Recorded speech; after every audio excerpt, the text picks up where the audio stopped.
Izenburua errespetatu dut emantzidatena, baina pentsatu ezakezunez, nire nezemen hasiko faktorik zerbitzua saltzen, ez da ere itzulpen zerbitzu bat.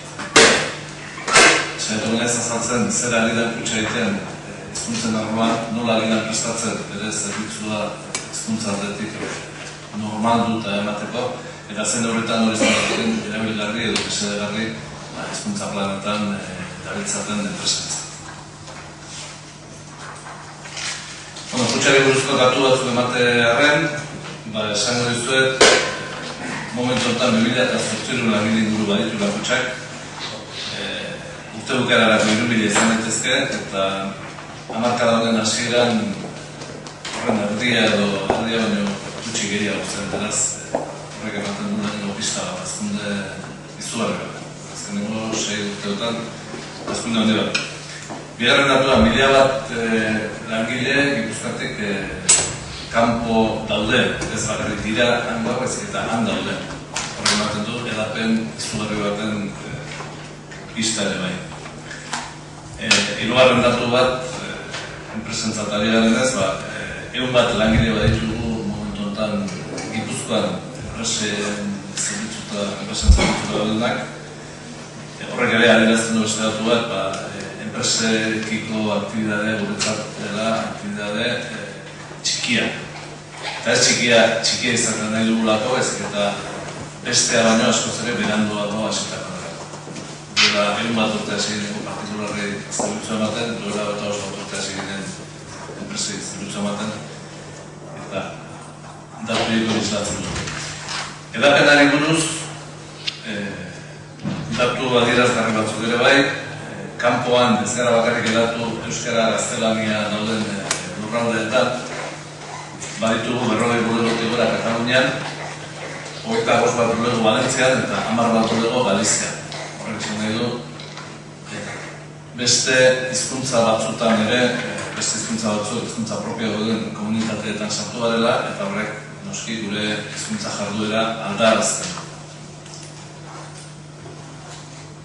Datuekin pixka bukatze aldera, lehen esaten duenaren aritik, Gipuzkoan gure tamaina, gure neurria ezagutze aldera, partikularretan, bezero familietan esan dezago, partikularretan gure merkatuko eta 52 ingurukoa da, Gipuzkoan beste guztiak bilduta, baino gehiago gara kutxak, partikularren alorrean, eta enkamio enpresen alorrean horren erdi inguruan da. Zer ikusi daukaren esan duen bezala, banku eta enpresen arteko muga duela 25 bat urte iriki zen, eta handik aurrera hasi ziren bankuak familien zerbitzutan sartzen, eta hasi ziren aurrezki kutxak enpresen zerbitzutan sartzen. Egon kuota hori da. Hizkuntzen arloari helduta, aipatu behar da, kutxak badu iragan elebiduna, iragan elebidun oso imperfektoa, Gipuzkoa bera duen bezala. Kutxa zentzu hortan oso lotua dago Gipuzkoaren bilakaerari. Elebitasun imperfektoa esan dut, euskarak aztarnaka egin dela momentu askotan. Baina aztarna horiek oso luzea, oso aspaldikoak dira. Kutxa badu, 100 urte gutako iragana, gaur egun atzo emunen 10 urteko ibilbide du, endala hilabete batzuk eluiarrek esan zigun, 15 urte euskara planetan dabiltzaten enpresak kutxaren lehenengo euskara aztarnak 100 bat urteko dira, eta bidean badaude beste aztarnak importante batzuk esan duratxoak, Arrakueta daian, eta beste horiendakoak. Kutxak ez du sekula euskara planik eduki gaur arte, baina planik gabe ere lan asko du elebitasunera bidean, eta lan horri esker, horri baten ditu, horregun ditu prestazioa. Baina, iragana elebiduna ezanik, etorkizuna elean iztuna izango da. Zuzen, sartzen ari garelako esparru horietan, gaina baditu bulegoak Frantzian, baditu bulegoa zabaldu Inglaterran ere bai, eta inglesa, gezura badiru dire, asko erabiltzen dugu, adibidez, Miramongo zientziaguneko argitalpenetan eta bat, edo baita ere, kursaleko kubo artegunean ere bai. Transizio batean gaude, iragan errebidunetik etorkizunera iztunera, eta hortarako erabiltzen ari gara bereziki bi tresna, hezkuntza politika orokorra eta hezkuntza plana. Hezkuntza politika orokorra, izena bera gailerazten du dokumentu potolo xamar bada, gure elebitasun esperientzatik atara ditugu ildo nagusi batzuk eta irizpide nagusi batzuk, eta hezkuntza politika orokorretik ari gara ataratzen hezkuntza plan zehaz bat, hildo horietan helburu batzuk jarri eta helburu horietara iristeko ekimen konkretuak bultzatzen. Bi dokumentu hauek oraintxe amaitzen ari gara, gure aurreikuspena da urte bukaerarako onartuko ditugula, hezkuntza plana zuzen ere 2008-2010 aldirako da, beraz komeni zaigu urte bukaerarako zehaztuta biltzea. Zer dago, hezkuntza politika orokorra definitzeak eskatu digu nolabaiteko teorizazio maila bat edo gutxienez gure kontzeptuak eta gure pentsamendua hezkuntzei buruz gaurkotzea. Eta hortik atara ditugu zergatik kutxak hezkuntza arloan zerbait egin behar duen bereziki, atara ditugu 3 erantzun edo 3 konpromiso nagusi. Kutxak lehenengo eta behin zerbitzu enpresa bada, zerbitzu erakunde bat, Gipuzkoan dagoen zerbitzu erakunderik handiena, kutxak du Gipuzkoarrekin beste ino baino harreman gehiago eta sarriago. Egunero milaka eta milaka harreman ditugu Gipuzkoarrekin. Horrek ematen digu, gure hezkuntza aldetik sekulako erantzukizuna, guk zer egiten dugun horrek eragin handia duelako gizartean.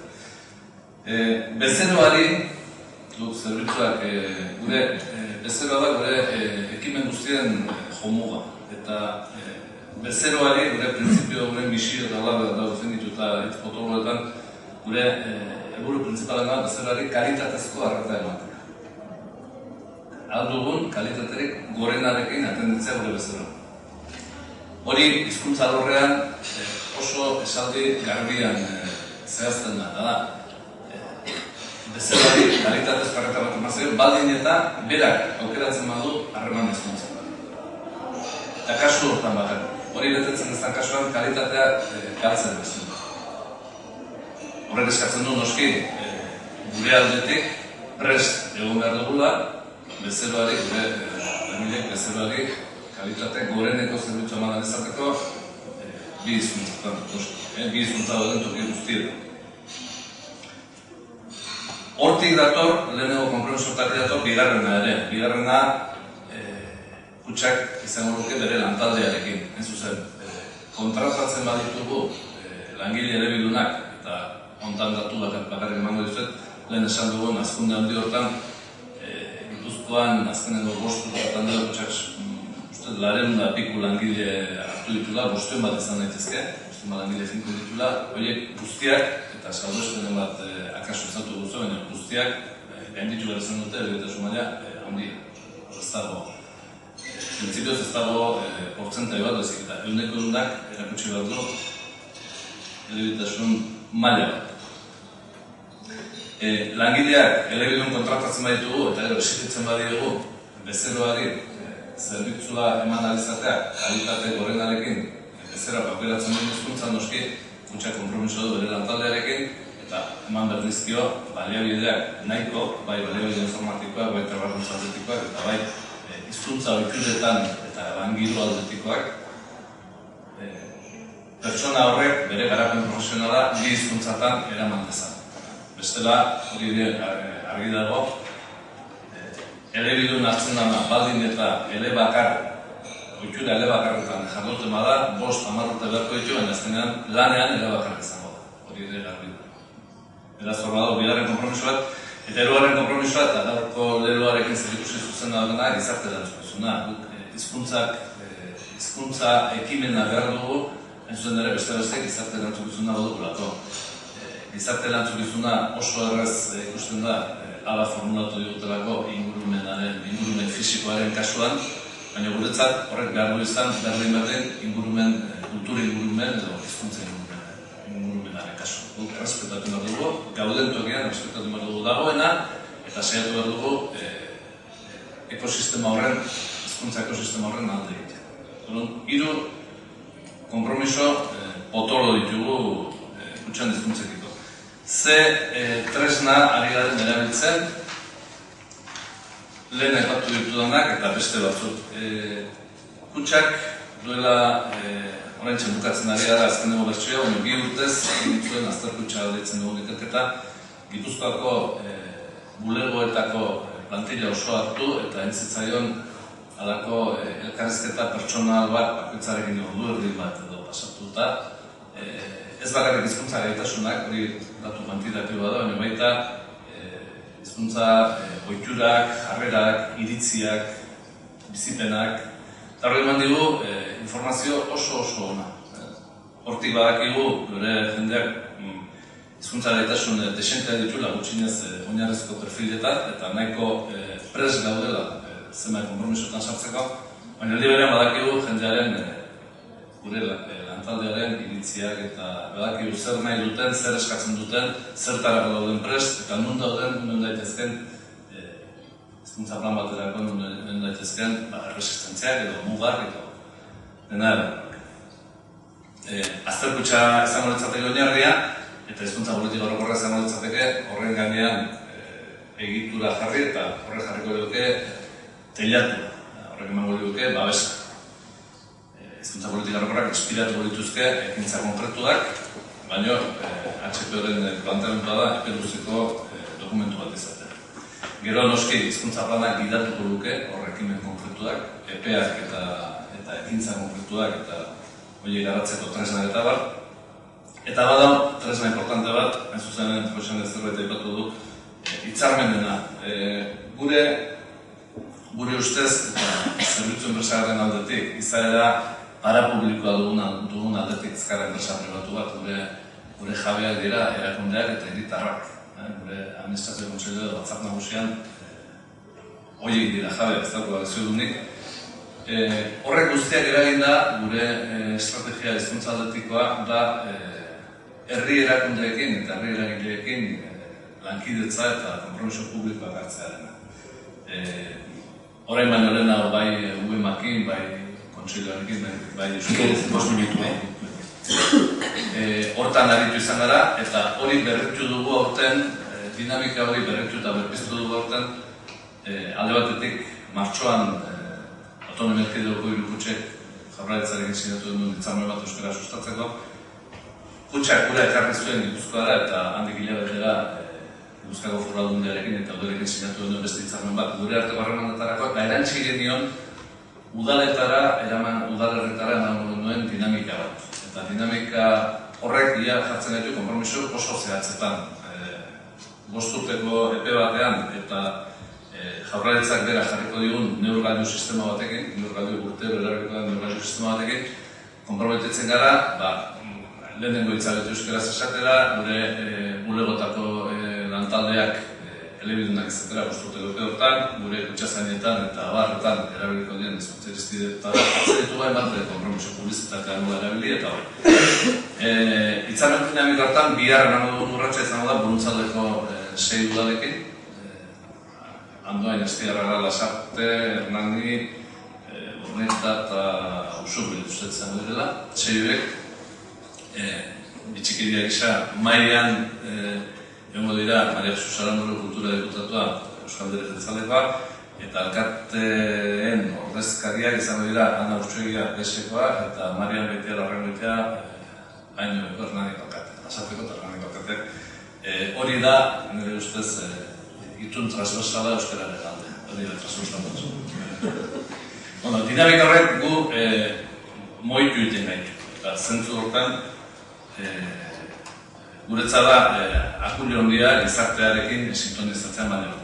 Berez ere, enpresen dinamikaren etorrita, bakarrik aipatzearren, 25 urteko bilbila eran bakutxak, berez duen zela, 10 bat bulego baditu enpresentzat, horrez gain baditu enpresa handik eta erakundentzako zerbitzu bereziak eta betare banka korporatibokoa. Baina, hasierako izenburura etorrita zer dugun eskaintzeko arlo komertzialean, imaginatzen dut, ez nahi zaritoan, imaginatzen dut, kutxak katalogo osoa duela, beste dozein finantz erakundeak eman dezakendik. gure berezitasuna beste zenbaitekiko izan daiteke enpresetako bulegoz gain daukagula segurako partikularren sarea azpitik, beraz hurbiltasun handia boti dezakegula segurenek. Eta ero zerbitzu bereziak bat bakarrik aipatzarren duela gutxi elkarrizketatu nuelako Gipuzkoako arduraduna gai honetaz eta enpresen arroko arduraduna eta esentzian arrakasta izugarria izaten ari dela kutxa zerbitzu konkretu bat egin, enpresen arteko erosketa, fusio eta abarreko enpresa txikita ertanetan hori asko gertatzen dira, bakutxak habilidade daukidu, hor zerbitzu, aurkuleritza zerbitzu edo kudeaketa zerbitzu hongo jartzen, eta hor bete-betean asmatu dute, eta segura barrakazta du, baina badiozu ez hortan espertua. Zer duen eskaintzeko hezkuntza aldetik egin bai, eta hezkuntza planitza bardura landezen aldetik bai, zuen aurrean ere azaldu nahi dute garbi, kompromiso eta garabagon dinamika guzti horren ondorioz, eskaintzeko izango dugu zerbitzu elebiduna, eta honeko neurraldi baten badugu eta geroztaria izango da, hizkuntza izango da bezeroaren aukera, baita enpresen alorrean ere, eta noski horrek aukera ematen dugu esateko, planetan, euskara planetan, dauden enpresekin izan dezakegula halako konplizitate berezi bat, euskara bera. Euskara bastante ondo dakigu, gure arteko konplizitatea eraikitzen, hori izanak egitutxak hemen jartzeko dut. Eta sartu dezen demoran, entzu ere esan dugu. Eskerrik asko. Norbaitek galdera bat egitea nahi baldin badu.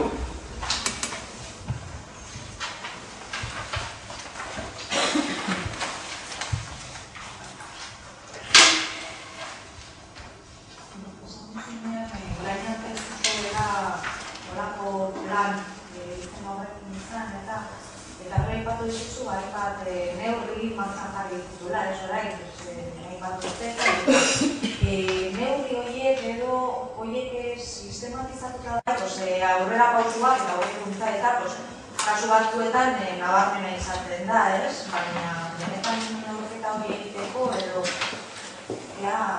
Bai, galdera entzutzearen zada, ia lehen egatu dudana orain arte ez dela nolaiteko plan ofizialik izan, eta egon diren neurriak hori modu sistematikoan bilduta ote dagoen ezagutzen duen. Erantzuna izango litzateke modu sistematikoan eta modu ofizialean ez. Nik uste dut izan dela hori politika administrazioan izango litzateke, nik uste lege bidez baino dekretuz indirela gauzak. Momentu puntualetan, hartu dira erabaki bat edo beste kasu batzutan dinda, berezko inertzia batzuk sortu izan direla. Ez dut uste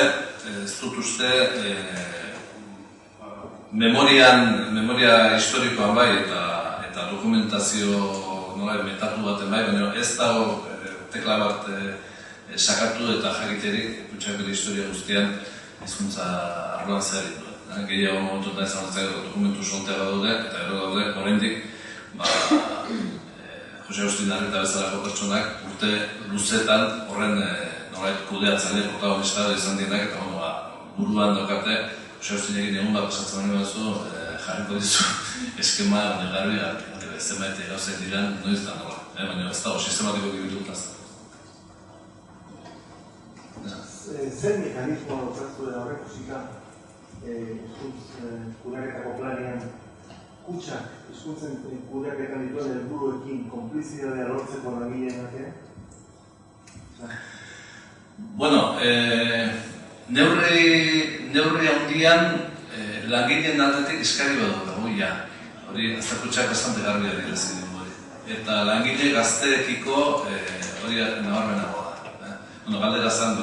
Galdera zan, zer daukagu horrek usita hizkuntza planean, langileen gainera egiteko hemen jarretako helburuekin, langileak nola asumitu dezaten. Alde batetik hori daukagu, gure alde behaien gehienez, langileen gehiago garbiak eskatzen du kutxak gehiago egitea eta prest dauden hortarako. Beste elementu importante bada, langile horien adin konposizioa, lehen esan duan bezala, posturtetan edo kutxak Gipuzkoa duen lantaldea ordezkatu da, baina eren bat baino gehiagoan, eta sartu direnak dira, 25 eta 30 urte bitarteko gazte elebidunak, asko eta asko euskaraz ikasketak eta euskaraz indakoak, beraz, prestazio aldetik oso ondo daudenak.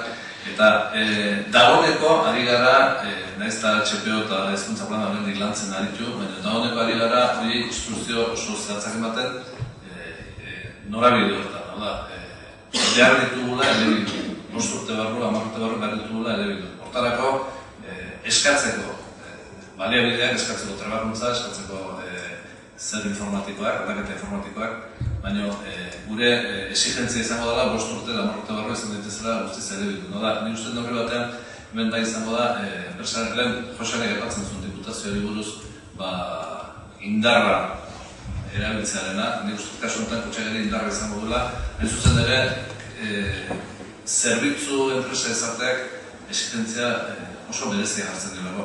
Hemen, datu pare bat emate aldera bakarrik, oraintxe, eta hauek datu freskoa dira, handik zirriburruan daude, baina Kutxa baditu tresnak bezeruen iritzia jakiteko, urtean berretan erabiltzen den ikerketa zerbat, prozedura automatiko bat.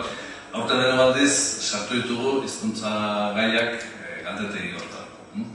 Eta, emaitzak oso interesgarriak izan dira, handiz zirriburruan daude, gure nagusi horren ez dituzte ezagutzen, azken fasen modelako. Baina, bai esan dezaket dagoeneko Gipuzkoarren eguneko 40 inguruk, galdetuta eguneko 40 inguruk normal samar egiten dula euskeraz finantzaragunekin, eta hori inkesta egileek ez zioten horri balio handirik bat, ez da, gehiengoak ez du euskera erabiltzen finantzaragunetan. Esari, pentsa, oindala eta urtean nungen den, ordu 0 inguru izango zen euskera erabiltzen duen pertsentaia, beraz 0-tik 40 eman dugu eta 5 urtetan bada zerbait, borondate baten adierazle. Baina nota, datu bat oso esanguratsua, hain zuzen ere, guk beti ere gauzei prezioa jarri behar digulako, hori da gure ofizioa, eta hori galdetzen ginen, ia zenbaiteraino euskararen aldeko zaletasuna zuten ez, zenbait balio zuen zaletasuna. Eta galdera konkretua zen, erakunde bat ere ematen badizu, Euriborra gehi 0,40 ematezago. Baina tratua gaztelaniaz bakarrik izan daite. Eta beste batek ematen dizu, Euriborra gehi 0,50 eta tratua euskeraz izateko aukera, ehuneko 23 esan du, garesti gorrentzeko prest dagoela, tratua euskeraz egitzeko aukera arte. Eta hori, sozio-linguistikoki oso importante ez dagoen, finantzieroki oso datu esan dutxo. Oso datu esan dutxo.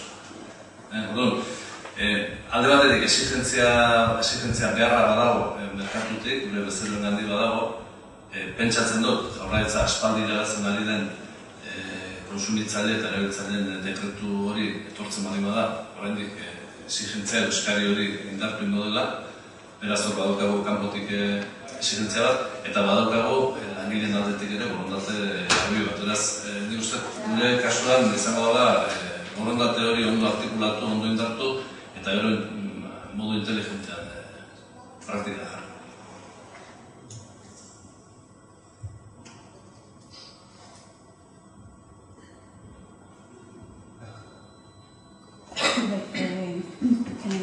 Lan hizkuntzari dagokionez eta konkretuki dokumentazioari dagokionez eguneroko jardunean Kutxaren eta bezeroen arteko dokumentazio horri dagokionez, badakazu momentu honetan irizpiderik dokumentazio hori euskeraz eskaintzeko, edo hori batetik, eta gero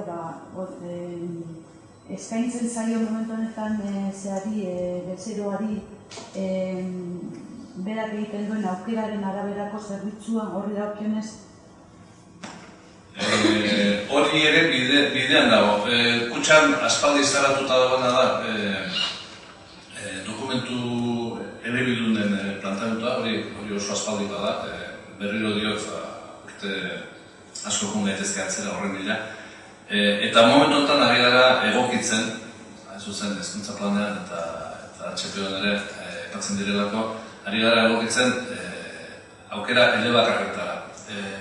Orain baino lehen dago, ez da egin euskerazko elebakartasunaren aldeko plantamentua, hain zuzen ere garai hartako plantamentutan eta borondateetan ere automatikoki izan dizuelako gaztelaniazko elebakartasunerako bidea zabaldu bat egulako. Eta horrean da, aldi bat, ate bat izteatik beste ere itxita ondan. Gaur egun hori errealizatzen ari gara, eta berez plantamentu bat badago formulatuta, eta hori ere erabaki kontestu honetan guztian etorriko da, edo elebidun edo euskeraz elebakar. Eta alde hortatik, eta gero beste, horrekin lotuta pendinte daukagu beste kontua da baita ere, lehen irizpide ezberdinak zeuden azken emaitzarako bidean bat azan bezerraren borondatea, beste azan bezerra nun zegoen lurralde tasunak markatzen zuen baita ere, eta hor, bazuden prozedura tekniko batzuk momentotan badu adibidez, Orioko bezero bat Bartzelondan bizidena, eta harek ezin ditu zen bedoza euskeraz jaso. Lurraldeak gaintzen duelako, hori argi dago akats badala, eta hori zuzendu barrena duela. Bezeroaren borondatea jarriko dugu, beste irizpide tekniko guztien gainetik, eta horren gainetik, horretik jarriko ditugu, lege batentzak, eta lege batentzak Euskal Herrian elebidun gutxien ez egitera behartzen gaitu, Katalunian honen zen katala, eta hildo eta horretuko du, baina aldaketa prozesua. Bueno, bukara mango dugu itzaldi honi, eskerrik asko Mikel.